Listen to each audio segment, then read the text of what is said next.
good yontiv, a good yontiv to everybody. Rebbe, I must speak to you. No, Rebbe, I had a terrible dream. No, what did you dream, Rebbe Oizer?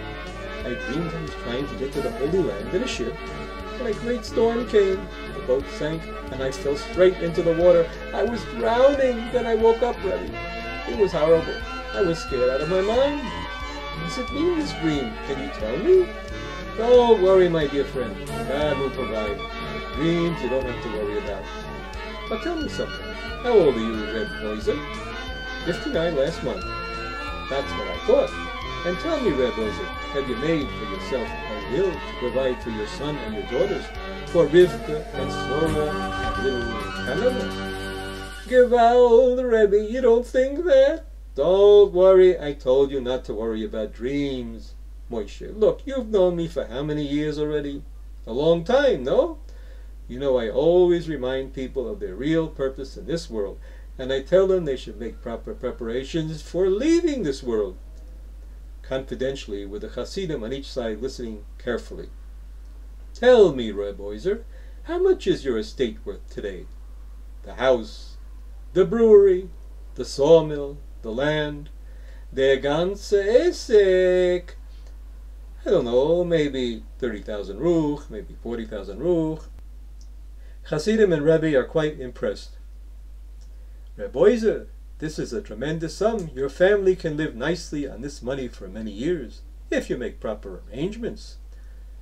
So tell me, Rebbe, what kind of arrangements do you suggest? So everything will be l'shem shamayim. Moshe, I'm very happy you asked this question. It's good to see that you are thinking of the world to come. If you ask me, I suggest you divide your property into 3 equal shares. 1 share for your wife and your son Yankala, 1 share for the 3 girls, and the 3rd share you should leave to us, so that we can carry on the Lord's work. Signs of great approval by all Hasidim, except Menachem. In this way you will bring great honor to your name, and you will contribute to the glory of the Master of the world. Joyfully slapping Reb Oizer on the back. For is it not written in our holy Torah, Tehillah LeDavid, a psalm of David, I will exalt you, my Lord the King, and I will bless your name forever and ever. From this we learn that not just today will we praise the Lord, but also in the future we will ensure that the Lord can be served even after we leave this world. Reb Oizer indicates unqualified agreement. The Rebbe goes on, and to commemorate your pledge, Reb Oizer, tomorrow I want you should bring us 50 bottles of your best schnapps from your brewery. We'll celebrate this great mitzvah you are doing for the Almighty. The Hasidim shake the hands of Reb Oizer and drink a toast to the Rebbe. Then they resume the song and dance, with a clear allusion to the Rebbe as the real master of the world. Buzzer and Slide, Reb Menachem's interpretations. Menachem. Rebbe, I would like to add a comment to your interpretation of the verse from the Psalm of David. Rebbe to Shabtai. And who is this young man? I have not seen him here before. Shabtai. His name is Menachem. They say he comes from Sasla, where he was put under the ban for his heretical views. Watch out for this one, Rebbe. He's a troublemaker. They say he's a lunatic. Yehuda heard him say he's been in the palace of the Messiah. Rebbe to Menachem. Well, Shabtai tells me your name is Reb Menachem from the town of Saslav. I would like to take this opportunity to welcome you to Schultz Rina, and I certainly would like to hear your opinion. One must welcome every chance to discuss our holy Torah with fellow Jews. Menachem. Thank you, Rebbe. For years I have heard of the great and holy Rebbe Mordechai Daniel of Schultz Rina. Now that I am living in Schultz Rina and we are neighbors, I hope we may be able to share our views on Torah often in the future. For me, this would be a great honor. I thank you, Reb Menachem. And now, what is it that you wanted to say about the Psalm of David, which I mentioned? All right, the psalm begins, Tehillah LeDavid, a psalm of David. No, I wish to add, Rebbe, that this word Tehillah also has the connotation of mixture and confusion, as is written in Job 4:18. And in his angels he places Tehillah. That is, in his angels he places confusion. The word Tehillah, prayer, and the word Tehillah, confusion, share the same consonants, and so the oral tradition of the Torah allows us to infer some possible deeper connection between the two words. Rebbe: young man, are you questioning the literal written meaning of the Torah text which our father Moses, of blessed memory, received on Mount Sinai? Menachem: heaven forbid, Rebbe. I merely wish to suggest an additional point of view concerning these holy words. Each new point of view allows us to receive additional light from our sacred Torah, especially in these difficult times of ours, in which there is so much pressure, both from within and from without of the Jewish world, to abandon the Torah and turn to heretical views. We are in need of more and more guidance from the Word of God. From now till the end of the scene, Reb Menachem gradually works himself up to a frenzy of prophetic zeal, until he has managed thoroughly to antagonize the Rebbe and his court. Menachem: I'm sure you know what is going on in Berlin these days.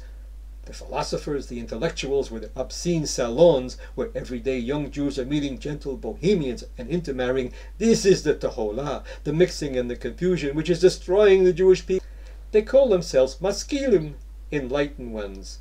But for them, enlightenment means throwing away the light of Torah altogether. Why, in times like these, there is even confusion about who is the true wise tzaddik, and who is the scholar demon, twisting words of Torah to line his own pockets. Amid general uproar: insolent upstart! Do you mean to suggest there is any question about who is our true Rebbe here in Schultzrina? Perhaps you mean to imply that the Rebbe is deluding our dear Reb Oizer for some dishonest purpose? Hey, Moshe, he thinks the Rebbe is just patiently waiting for you to die so he can chop all your guilt. We know all about you, Reb Menachem. Reb Yehuda has just returned from a business trip to Saslav. He told us they have had enough of you there already. That's why you showed up here. The rabbis there put you under the ban for heresy. You and your bunch of phony penitents wailing in the forest all week long and living off the dole as parasites. I think he needs to learn a bit of Yiras Shamayim right now. How dare you question the honor of the Schultzrina Rebbe, our master and teacher, the great, pious, true, and godly leader of all the Jews of our generation, known far and wide for his learning in the domain of revealed and secret Torah and for his unshakable trust in God. Anyone who dares to defame our Rebbe must fall under the ban in this world and also in the next world. Of this there is no question. Let's get him! Look at him, Drubbing of Menachem begins. He receives a few blows. Then, like Popeye with a can of spinach, a sudden surge of superhuman strength possesses him. He breaks loose from the pile of bodies. He speaks while walking quickly, but with dignity, towards the ark where the Torah is kept. Upon arriving, he carefully removes the Torah. Oi, oi, Gott in Himmel, Rebbeinu shel Olam. Shh. Listen. Do you hear it? The Rebbe says, what? Do I hear what? What are you talking about? Shh! Don't you hear? Doesn't anyone hear it? How is it possible not to hear sounds at a moment like this?